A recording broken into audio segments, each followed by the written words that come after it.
उत्तर प्रदेश के सुल्तानपुर जिले में जिस तरह से अपराधियों ने वारदात को अंजाम दिया था, उसके बाद पुलिस ने आरोपी का एनकाउंटर किया था, जिसके बाद से विपक्ष लगातार हमलावर नजर आ रहा है। विपक्ष का यहां तक कहना है कि अब बाबा के बुलडोजर को समाप्त करके एनकाउंटर प्रक्रिया को उत्तर प्रदेश में लागू किया जा रहा है। वहीं बीजेपी सरकार का कहना है अपराधी बख्शे नहीं जाएंगे, चाहे अपराध करने वाला कोई भी व्यक्ति हो, उसको सजा अवश्य मिलेगी। यदि उसने भागने का प्रयास किया तो उसका एनकाउंटर भी किया जा सकता है, लेकिन यह एनकाउंटर राजनीतिक माहौल बनाता हुआ नजर आ रहा है।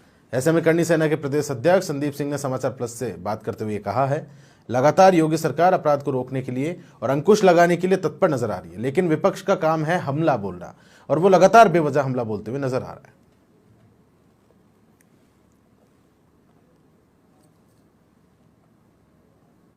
भारतीय जनता पार्टी लगातार कह रही है कि कहीं ना कहीं जिस तरीके से अपराध पर कहीं ना कहीं लगाम लगाया गया है, लगातार बात किया जाए तो अपराध पर कितना लगाम लगा है ये उत्तर प्रदेश में साफ दिखाई पड़ रहा है।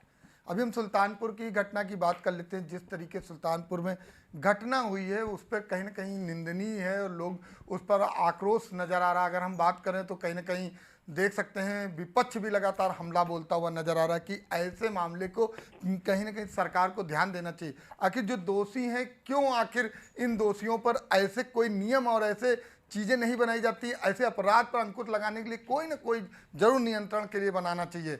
इन्हीं सब बातों के लिए इस वक्त अगर हम करणी सेना के प्रदेश अध्यक्ष संदीप सिंह जी हमारे साथ आइए उनसे बात करते हैं।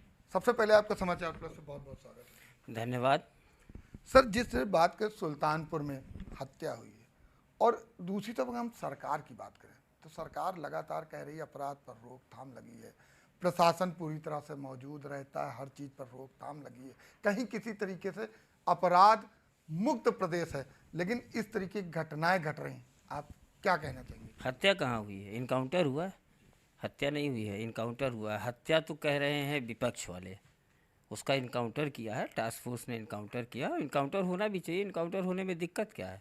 अगर कोई अपराधी है, किसी के ऊपर 1 लाख रुपए का इनाम है, दिन दहाड़े लूट की घटना इस तरीके से हो रही है, तो अगर पुलिस ने इनकाउंटर किया उसमें गलत क्या किया है? वहीं विपक्ष की बात कर लेते हैं। अखिलेश यादव लगातार कह रहे हैं अगर कोई अपराध कर रहा है तो अपराध को सजा देना चाहिए, ना कि पुलिस ऐसे इनकाउंटर कर दे। अगर ऐसे इनकाउंटर कर रही है तो क्या लगता है ये सही है? 70 वर्षों से सज़ा दे रही है सरकारें, 70 वर्षों से सज़ा दे रही हैं। और आपने अभी भी देखा होगा 2017 से जब से योगी जी इस प्रदेश के मुख्यमंत्री बने हैं, अपराधों में किस तरह कमी आई है, एनसीआरबी के आंकड़े उठाकर आप लोग देख सकते हैं। और बड़े अपराधियों के इनकाउंटर की व्यवस्था पहले भी थी और आज भी है, उसमें कोई नया नियमावली में परिवर्तन नहीं हुआ है।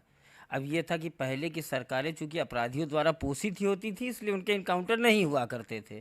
अब की सरकार अपराधियों द्वारा पोषित नहीं है, इसलिए इनकाउंटर हो रहे हैं और इसीलिए टास्क फोर्स बनाई गई है और आतंकवादियों के लिए एंटी टेररिस्ट स्क्वाड बनाया गया है। तो इस तरीके की इस पर बहुत ज़्यादा विपक्ष जो राजनीति कर रहा है वो राजनीति उचित नहीं है, ऐसी राजनीति नहीं करनी चाहिए। ऐसी राजनीति से समाज में अच्छा संदेश तो नहीं ही जाता है।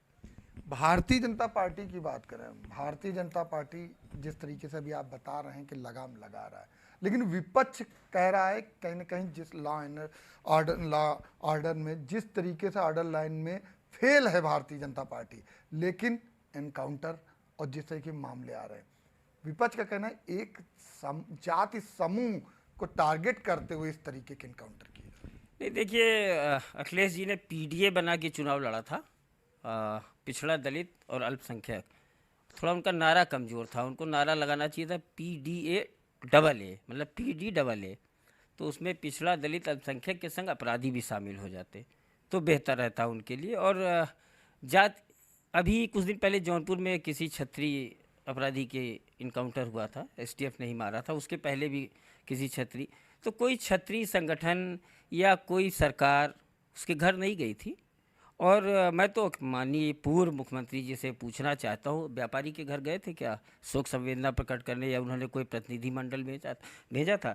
व्यापारी का सुरक्षित रहना जरूरी है कि अपराधी का सुरक्षित रहना जरूरी है? पहले इस बात को उनको तय करना होगा कि अगर प्रदेश में व्यापारी सुरक्षित रहे कि उनका सजातीय अपराधी सुरक्षित रहे। अपराधी अपराधी होता है, वो चाहे ठाकुर हो, चाहे ब्राह्मण हो, चाहे दलित हो, चाहे बैकवर्ड हो, चाहे उनकी बिरादरी को। लेकिन चूंकि उनके परिवार की परंपरा रही है अपराधियों को पोषित करने के लिए, इसलिए उन लोगों को दर्द बहुत ज़्यादा होता है। एक आखिरी सवाल है संदीप जी कि जिस तरीके से एक नया अभी लगातार विपक्ष 2 दिन पहले हमला बोल रहा था कि बुलडोजर पर, कि बाबा का जो बुलडोजर है वो कहीं ना कहीं लोगों के, अपराधियों के घरों को गिरा देता है, इस तरीके इस पर नियंत्रण लगना चाहिए। तो क्या माना जाए, बुलडोजर अब खत्म और एनकाउंटर चालू?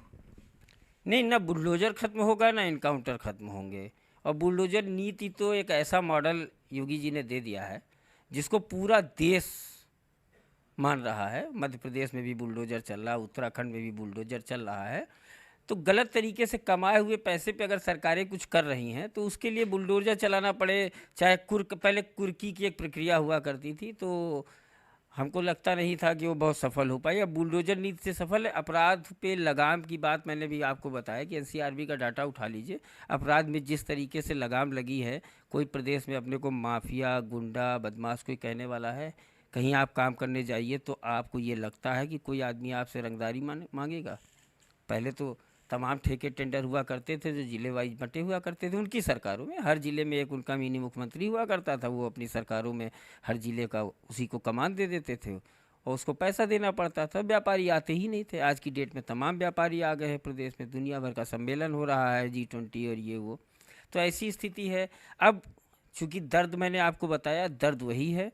और जबकि इस पूरे घटनाक्रम में जो सुल्तानपुर की घटनाक्रम हुई है, जिसके यहाँ से इतना दिन दहाड़े लूट की घटना हुई, अगर इस तरीके का संदेश, और उसमें 11 अपराधी हैं, 11 अपराधियों में मुस्लिम भी हैं, यादव भी हैं, क्षत्रिय भी हैं, ब्राह्मण भी हैं, दलित भी हैं। अब ये पुलिस को हमको लगता है या एसटीएफ को अखिलेश जी से पूछ के इनकाउंटर करना चाहिए कि मैंने इनका कर दूं कि ना करूं, उनका कर दूं कि ना करूं। तो ये तो तय नहीं कर सकती है ना पुलिस। तो जो मिलेगा वो मरेगा, और अगर अपराध करेगा तो मरेगा। इसमें कौन बहुत बड़ी बात है। तो अभी आपने देखा करनी सेना के प्रदेश अध्यक्ष संदीप सिंह जी थे और साथ में उन्होंने बताया कि अब उत्तर प्रदेश में किस तरीके से अपराध मुक्त बनेगा।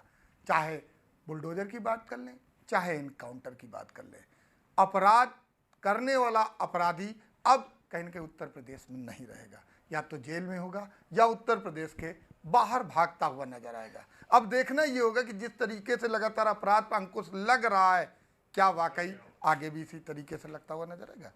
वीडियो जर्नलिस्ट लतीफ के साथ मैं जय त्रिपाठी, समाचार प्लस, लखनऊ।